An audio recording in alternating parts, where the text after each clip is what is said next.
That has become a reality in my dealings with a lot of people who work with me professionally.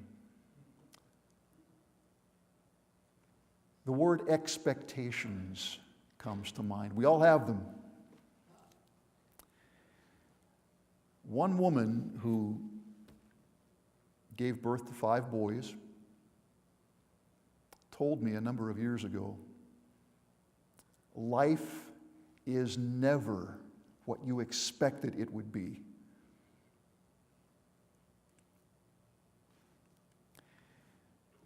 Job's life has a happy ending, but he and his friends had discovered a very important reality. The Lord is not about the business of meeting our expectations.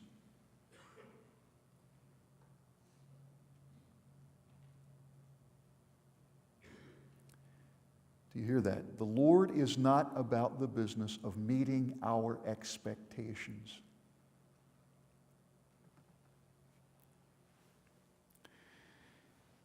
Before we get to that very happy ending, there is a section called the Epilogue, that kind of statement that wraps everything up.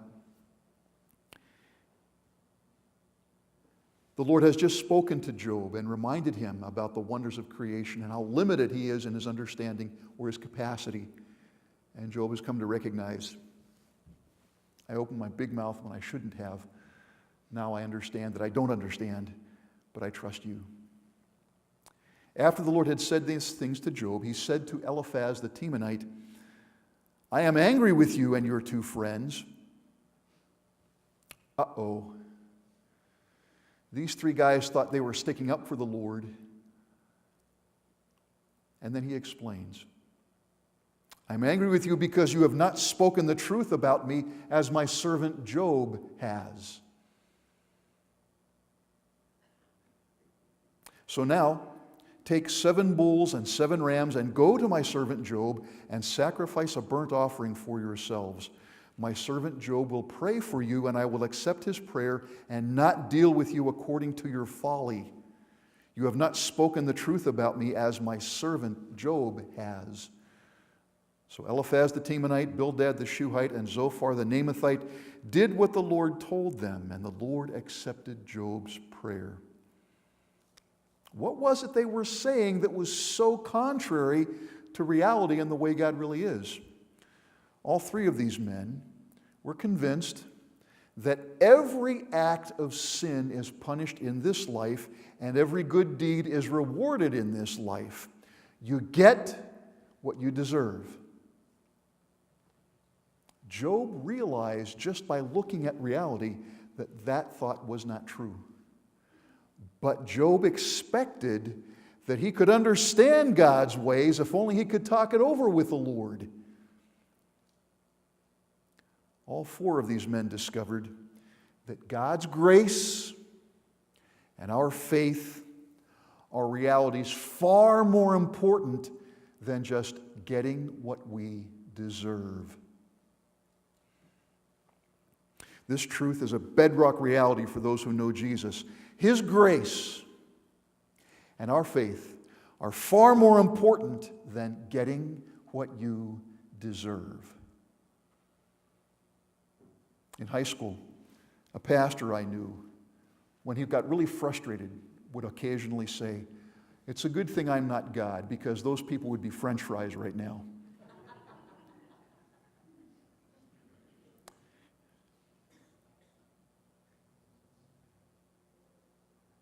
The reality of the Christian life is that we don't get what we deserve because of His grace and because of our faith in Him.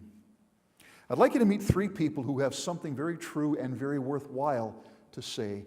And something I've discovered to my utter amazement, if someone says something that's true, even if the person is not a believer, it's still true. Right? The first person I want to introduce to you is named David Brooks. He's a conservative political commentator. He writes for the New York Times. Conservative New York Times. How does that work? But the fact is, in July 2015, he wrote an article on people who are grateful. He says this, I'm sometimes grumpier when I stay at a nice hotel. I have certain expectations about the service that's going to be provided. I get impatient if I have to crawl around looking for a power outlet. If the shower controls are unfathomable, if the place considers itself too fancy to put a coffee maker in every room, I'm sometimes happier at a budget motel where my expectations are lower and where a functioning iron is a bonus and a waffle maker in the breakfast area is a treat. This little phenomenon shows how powerfully expectations structure our moods and emotions. None more so than the beautiful emotion of gratitude. Most people feel grateful some of the time after someone saves you from a mistake or brings you food during an illness, but some people seem grateful by their very disposition. They seem thankful practically all the time. He uses a very large term here. We live in a capitalist meritocracy. Say what? This meritocracy encourages people to be self-sufficient, masters of their own fate. Earn what you get. But people with a dispositional gratitude are aware of their continual dependence on others. They treasure the way they've been fashioned by parents, friends, and ancestors who in many ways were their superiors. They're glad that the ideal of individual autonomy, I can do it myself, is an illusion. Because if they were relying on themselves, they'd be much worse off. We live in a capitalist meritocracy that says, what you get is what you pay for. You earn what you deserve. But those with a grateful disposition are continually struck by the fact that they are given far more than what they pay for and are much richer than they deserve. Gratitude is the ability to see and appreciate this almost other magical way of looking at things.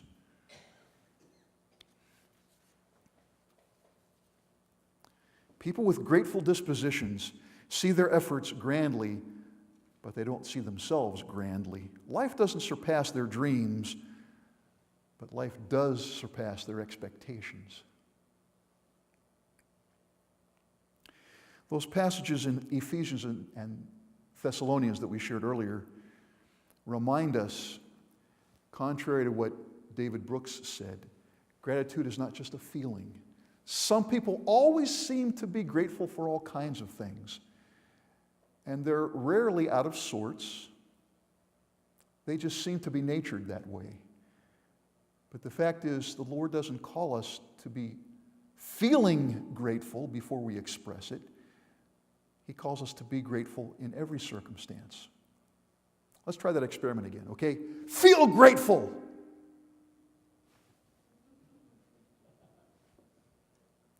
But you can't be grateful without feeling it. But he does have something important to say. Expectations can get in the way of our gratitude and our getting to know the Lord.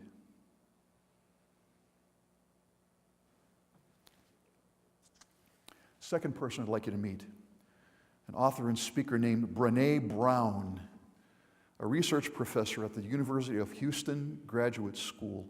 In 2014, she described what she called a breakdown that propelled her to go back to church.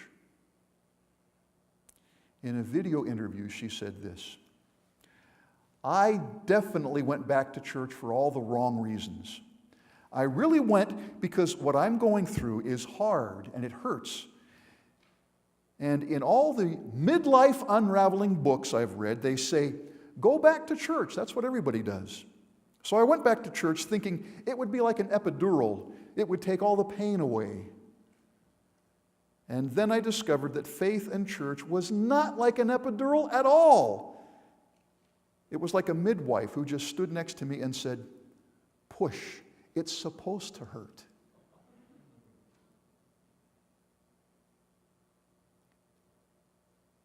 If your expectation of church is to make you feel better, you will be disappointed. But if your expectation of church is to learn how to deal with life with a grateful attitude and the reassurance that Father is with you, then you're in the right place. Third person I want to introduce you to, a Christian psychologist and researcher, Dr. Jamie Otten. Anybody know the three names that I introduced to you today? Any of them? Good. At the age of 35, Jamie Otten was diagnosed with stage 4 colon cancer that had spread to his pelvis.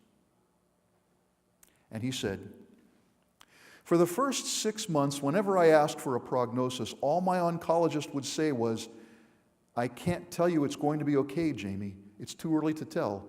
If there's anyone you want to see or anything you want to do, now is the time.' Cancer was not the first disaster I faced. My family and I had moved to South Mississippi 6 days before Hurricane Katrina.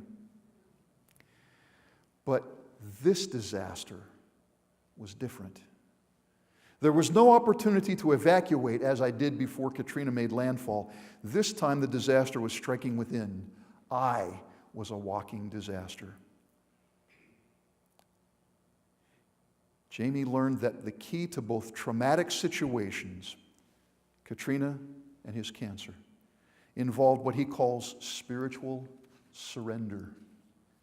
And he writes, "Spiritual surrender helps us understand what we have control over and what we don't. In a research study I led after Katrina, we found that people who showed higher levels of spiritual surrender tended to do better. This finding did not make sense to me at the time of the hurricane. It seemed to me just like a passive faith response. Fast forward to my cancer disaster. I vividly remember taking the trash to the curb one winter morning while praying that God would heal me. The freezing air felt like tiny razor blades cutting across my hands and feet because of the nerve sensitivity caused by chemotherapy. Wondering if God even heard my prayers for healing, I kept praying as I walked back beside my home. Then all of a sudden, I dropped to my knees and prayed the most challenging prayer of my life. Instead of continuing to pray for God's healing, I asked that God would take care of my wife and children if I didn't make it. This was the hardest prayer I had ever prayed. For the first time in my life, I truly experienced spiritual surrender. I finally understood. True spiritual surrender is far from passive. It is a willful act of obedience. No matter how you feel, it is a willful act of obedience. And one spiritual discipline that helps in this act of surrender is the practice of thankfulness. It's called a spiritual discipline for two reasons. It's called a discipline because you do it no matter how you feel. And it's called a spiritual discipline because it's something you do in your body that has a direct impact on your soul.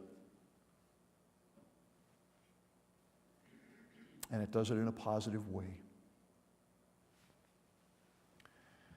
Lord, I don't like this. I didn't sign up for this. I didn't expect this. But I trust you. And so today, even though I don't understand and I don't like this, I thank you for what you're going to do. Pray with me.